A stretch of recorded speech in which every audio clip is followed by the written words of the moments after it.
Cricket போட்டிக்கு நம்ம hero ஒத்துக்கிட்டனால அந்த ஊர்க்காரங்க எல்லாருமே சேர்ந்து நம்ம ஹீரோவை திட்ட ஆரம்பிக்கிறாங்க. அதுக்கு நம்ம ஹீரோவும் நம்மளால 1/2 மடங்கு வரி கூட கட்ட முடியாது, அவங்க 2 மடங்கு கட்ட சொல்றாங்க. நம்ம கலந்துகிட்டு போட்டியிலேயே தோத்துட்டாலும் 3 மடங்கு வரி கட்ட சொல்லுவாங்க, அது மட்டும் நம்ம கட்டவா போறோம்? அவங்க சொன்ன பந்தயத்துக்கு நம்ம ஒத்துக்கிட்டோம், அந்த கிரிக்கெட் போட்டியில ஜெயிக்கிறதுக்கான வழியை பார்ப்போம்னு நம்ம ஹீரோவும் சொல்றான். நம்ம இந்த போட்டியில ஜெயிச்சிட்டா நம்ம ஊர் மக்கள் யாருமே வரி கட்டவே தேவையில்லைன்னு வேற சொல்றான். ஆனா இதெல்லாம் கொஞ்சம் கூட காதுல வாங்கிக்காம அந்த ஊர் மக்கள் எல்லாருமே இவன் சொல்றதே கண்டுக்காம போயிடுறாங்க.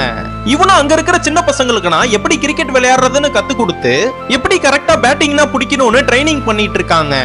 அப்ப பக்கத்து ஊரை சேர்ந்தவங்க உங்களால எங்களுக்கு வரி பணம் ஏற போகுதுன்னு இவங்க கிட்ட சண்டைனா போட வராங்க. ஊர் மக்கள் எல்லாருமே சேர்ந்து அந்த ஊரோட ராஜா கிட்ட போய் அந்த கிரிக்கெட் பந்தயத்தை நிப்பாட்டலாமேன்னு போய் கேட்டா அந்த ராஜாவும் இதை நிப்பாட்ட முடியாது, அந்த வெள்ளக்காரனோட கௌரவம் பாதிச்சனால இந்த போட்டி நடந்தே தீரும்னு சொல்லிடுறாரு. அவங்க கூட எப்படியாவது ஜெயிக்கிறதுக்கான வழியை பாருங்கன்னு சொல்றாரு.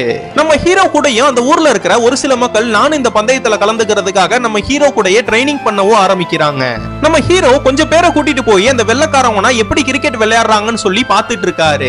இவங்க மறைஞ்சு நின்னு பாக்குறத அந்த ஆபீசரோட தங்கச்சி பாத்துறாங்க. அவங்களே இந்த கிராமத்து மக்கள் கிட்ட வந்து எப்படி கிரிக்கெட் விளையாடுறதை எப்படி முறைப்படி விளையாடணும்னு கத்துனா தராங்க.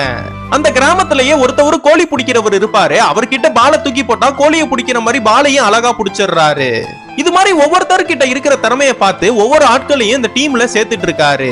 அதுக்கப்புறம் பெட் கட்டுன்னு அந்த ஆபீசரை ஹையர் ஆபீசர்ஸ்னா சேர்ந்து நீ யாரை கேட்டு பெட் கட்டுன, நம்ம இந்த போட்டியில தோத்துட்டோம்னா நம்ம நாட்டுக்கே அவமானம், இது மட்டும் இல்லாம நம்ம தோத்துட்டோம்னா அவங்க கட்ட வேண்டிய வரி பணம் முழுவதையும் உன் அக்கௌண்ட்ல தான் எழுதுவோம்னு சொல்லிடுறாங்க. இதுக்கப்புறம் என்ன ஆச்சுன்னு உங்களுக்கு தெரியணும்னா கீழே கமெண்ட் பாக்ஸ்ல பார்ட் 3ன்னு போட்டு போங்க.